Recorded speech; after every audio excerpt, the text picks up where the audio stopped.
Daniel Matthews stood in the marble-floored lobby of his law firm, adjusting his tie in the reflection of the glass doors. Everything about him was polished: his shoes, his watch, his smile. He was a senior associate at one of Lagos's most prestigious corporate law firms, and he carried himself like someone who had earned every inch of his success. His phone buzzed. A message from his colleague, Femi. "Drinks tonight?" "The usual spot," Femi texted. Daniel typed back quickly, "Can't. Wife wants me home early." He almost deleted the word wife and replaced it with her name, but he didn't. He sent it as is, then slipped the phone into his pocket with a sigh that felt heavier than it should have. His wife, Grace. He thought about her as he walked to his car, and the thought brought no warmth, only a quiet, nagging frustration he had learned to live with. Grace was simple. That was the word he used when people asked about her. Simple in the way she dressed, always in plain dresses, nothing expensive, nothing eye-catching. Simple in the way she spoke, soft-voiced, never loud, never trying to impress anyone. Simple in the way she lived, no social media presence, no flashy lifestyle, no ambition he could say. She worked as a part-time accountant for a small non-profit that helped rural communities access education funding. It wasn't glamorous, it didn't pay much, and it certainly didn't match the life Daniel was building. When they'd met 7 years ago, he had been a struggling law student, working two part-time jobs just to afford textbooks. Grace had been in her final year of university, studying finance. She was quiet even then, but Daniel had found her calming. Steady, safe.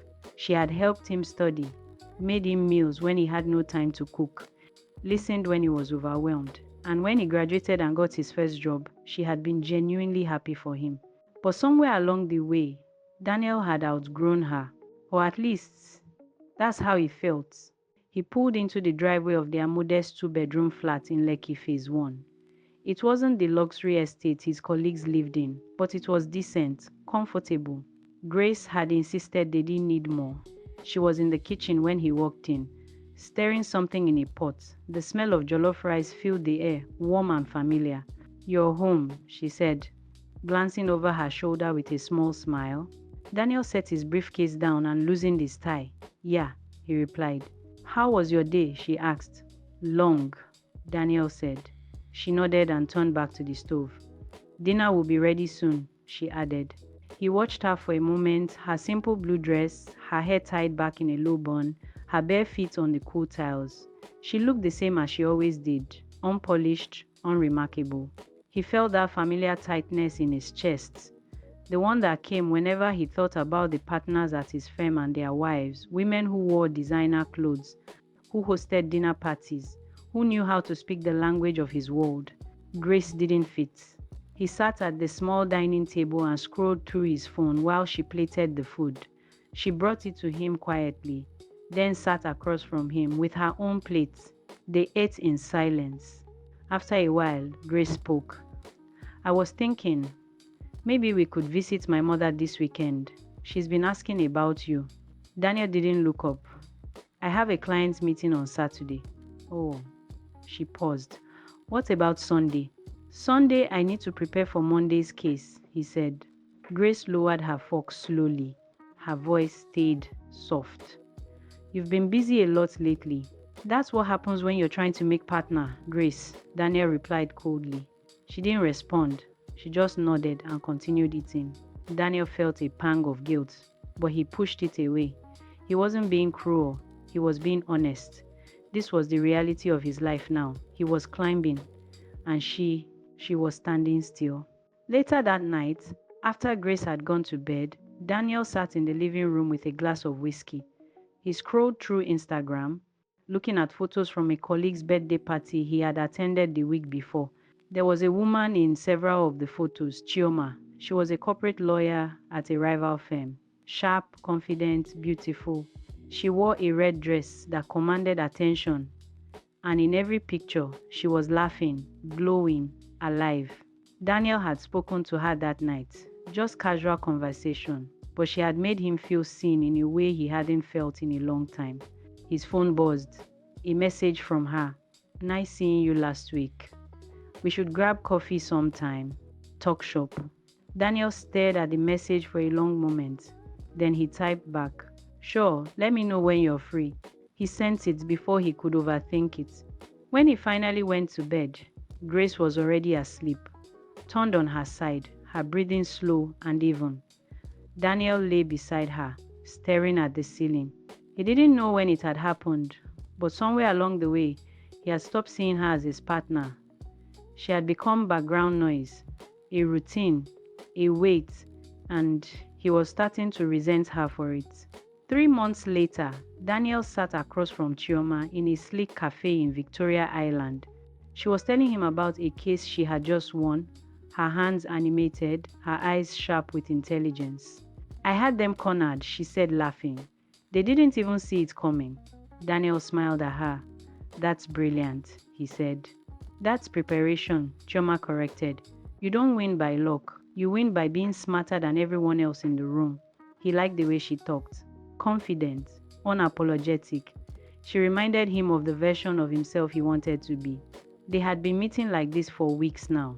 Coffee, lunch, drinks after work, always under the guise of professional networking.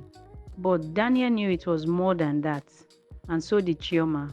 She leaned forward slightly, her voice dropping. Can I ask you something personal? Daniel hesitated. Sure. Are you happy? The question landed heavier than he expected. He looked down at his coffee. What do you mean? In your marriage? Are you happy? He didn't answer immediately. He thought about Grace, her quietness, her simplicity, the way she never pushed him, never challenged him, never seemed to want more. I don't know, he said finally. Chioma nodded slowly. I think you do know. You're just afraid to admit it. Daniel's throat tightened. He wanted to defend Grace, to say something in her favor, but the words didn't come. Because Chioma was right. That night, Daniel came home late. Grace was sitting on the couch, reading a book. She looked up when he entered. You didn't answer your phone, she said quietly.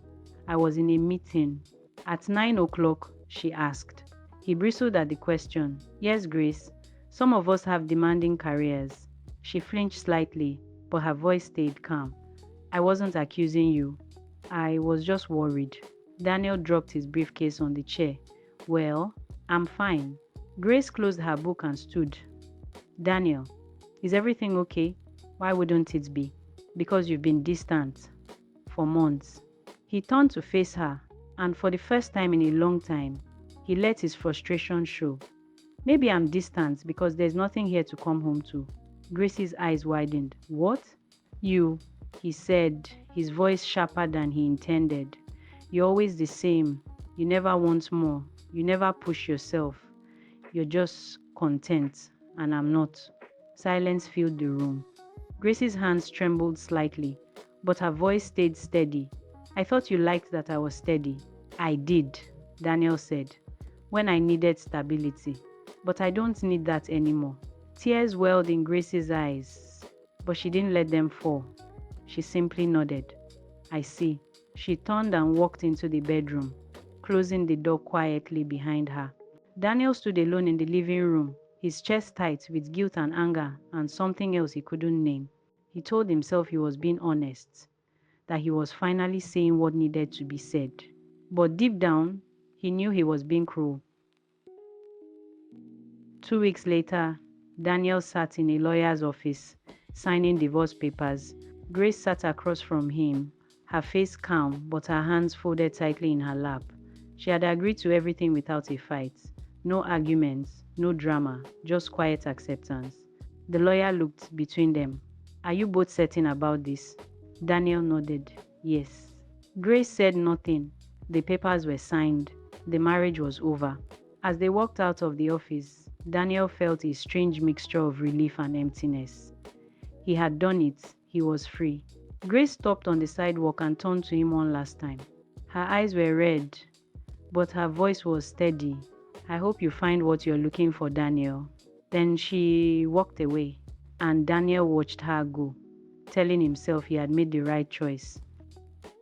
3 months after the divorce, Daniel's life looked exactly the way he had imagined it would. He had moved into a sleek one-bedroom apartment in Ikoyi, the kind with floor-to-ceiling windows that overlooked the water. He had bought new furniture, modern, expensive, impressive. He had started attending more social events, always with Chioma by his side. She fits perfectly into his world. She knew the right people, said the right things, wore the right clothes. When they walked into a room together, heads turned. Daniel felt like he had finally arrived. One evening, they attended a corporate gala at the Echo Hotel. The ballroom was filled with Lagos's elite CEOs, politicians, senior lawyers. Chioma moved through the crowd effortlessly, her hand resting lightly on Daniel's arm. "This is where you belong," she whispered to him at one point. "Not in some small flat with someone who doesn't understand your world." Daniel smiled, but the comment left a strange taste in his mouth. Later that night, as they sat in his apartment drinking wine, Chioma brought up something that had been lingering between them for weeks. "Have you thought about what's next for us?" she asked. Daniel looked at her. "What do you mean?" "I mean, we've been together for months now. People are starting to ask questions." "What kind of questions?" She smiled. "Whether we're serious, whether you're ready to move forward." Daniel set his glass down. "Chioma, I just got divorced." "I know, but you've been free for 3 months. That's long enough to know what you want." He felt pressure building in his chest. "I do know what I want. I'm with you, aren't I?" Being with me and committing to me are two different things. Daniel's jaw tightened. He hadn't expected this. He had thought things were easy with Chioma, fun, uncomplicated. But now she was asking for more. "I just need time," he said. Chioma studied him for a long moment. Then she stood, smoothing her dress. "Take your time, Daniel. But don't take too long. I'm not the kind of woman who waits around." She left shortly after. Daniel sat alone in his expensive apartment, staring at the city lights outside his window. For the first time since the divorce, he felt uncertain. The following week, Daniel received a call from his landlord.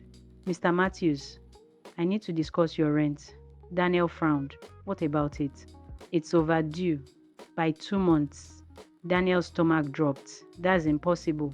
I set up automatic payments." "Well, something went wrong. The payment stopped coming through 3 months ago." Daniel's mind raced.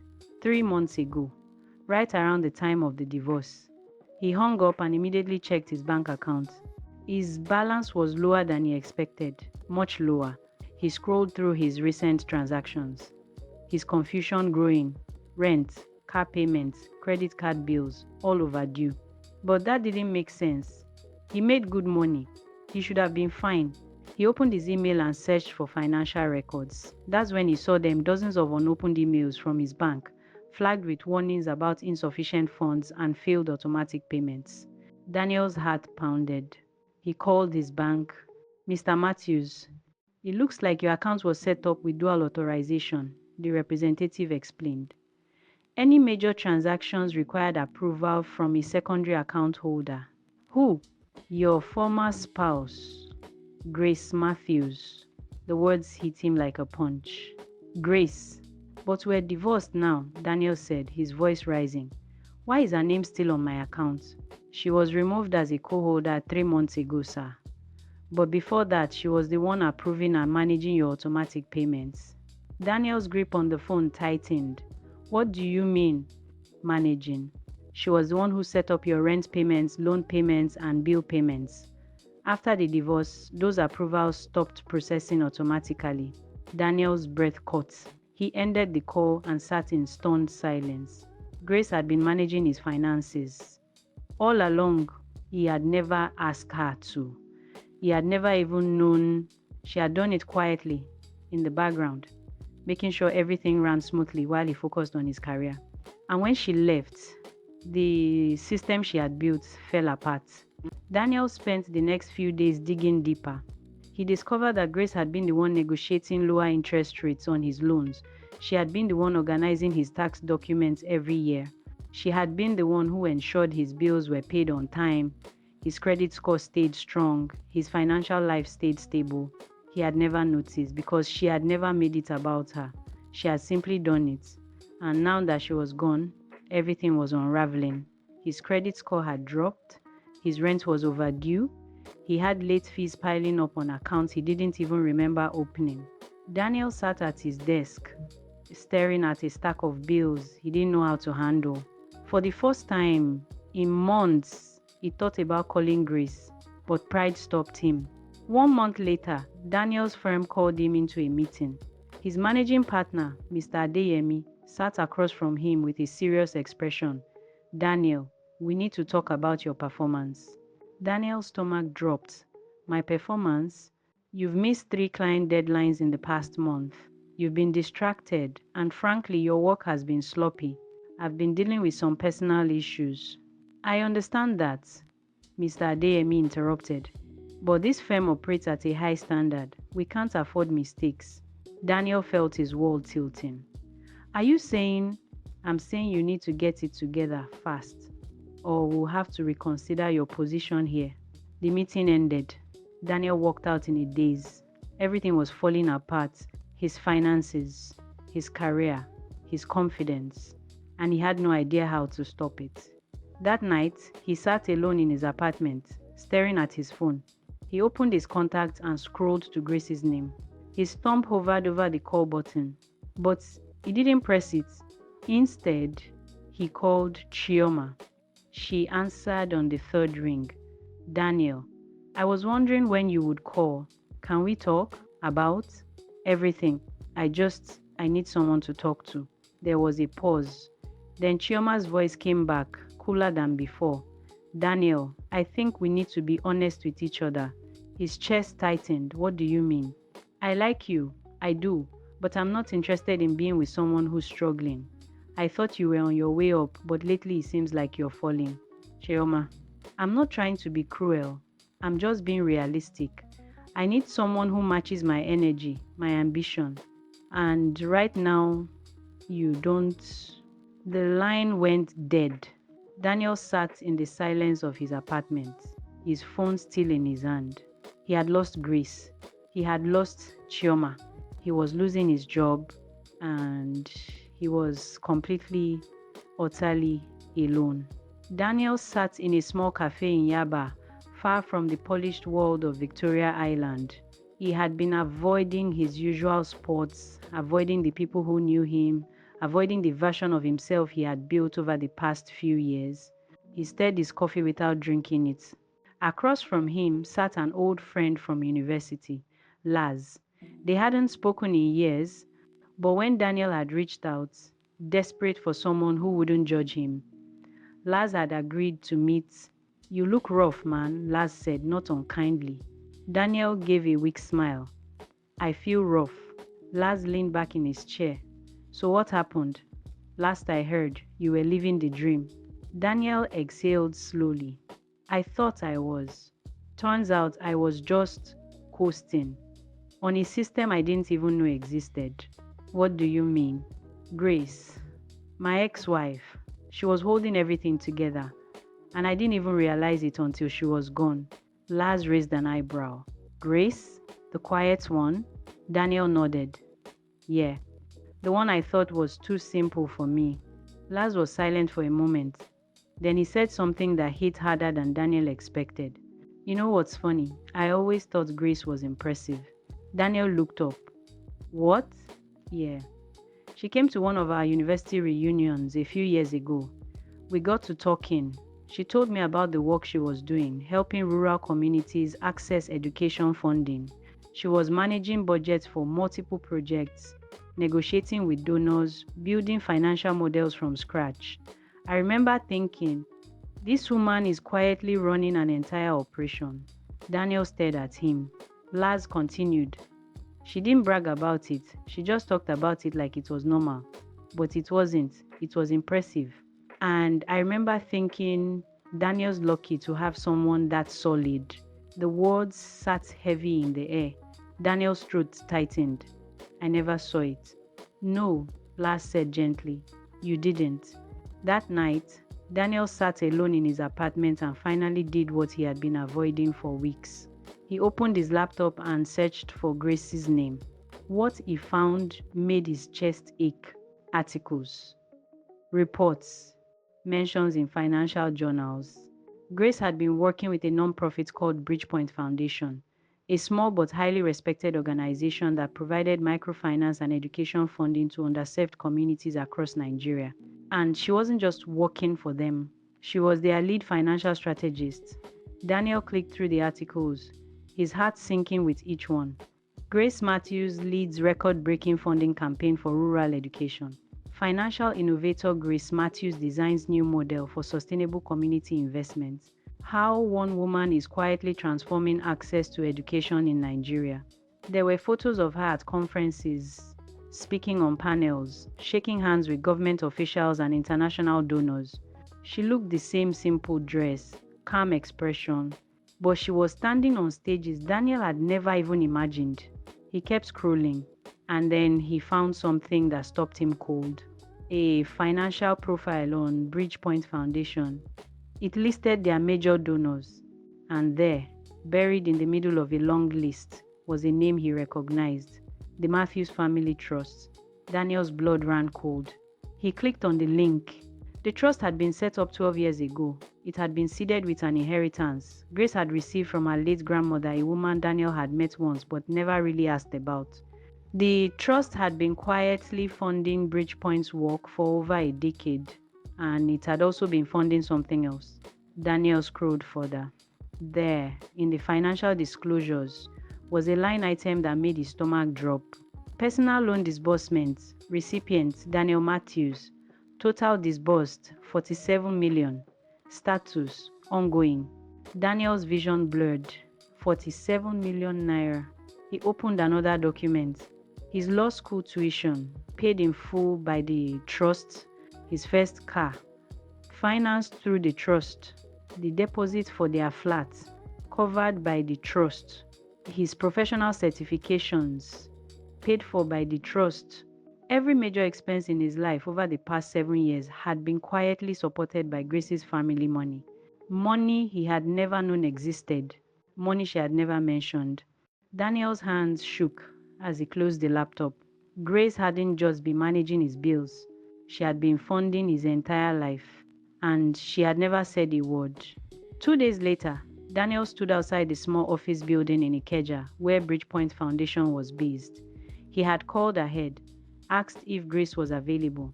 The receptionist had hesitated, then said she would check.